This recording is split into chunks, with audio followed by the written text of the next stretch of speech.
হাঁটছি এই অবস্থা, বিভৎস ভিড়। মানে ভিড় মানে আমরা তো এখানে দাঁড়িয়ে কল্পনাই করতে পারছি না এত ভিড় হবে। মারাত্মক ভিড়, মারাত্মক ভিড়। এবার যাই না ঘাটে সঙ্গমে গিয়ে কী অবস্থা হবে কোনো আইডিয়া নেই। সবারই একই প্রশ্ন যে সঙ্গমের কী হবে। কাজল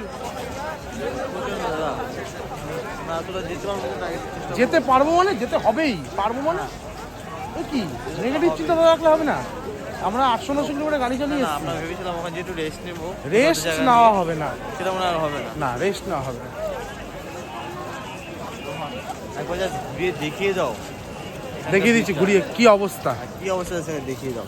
এই যে এইটার অবস্থা, আগে পিছে বলো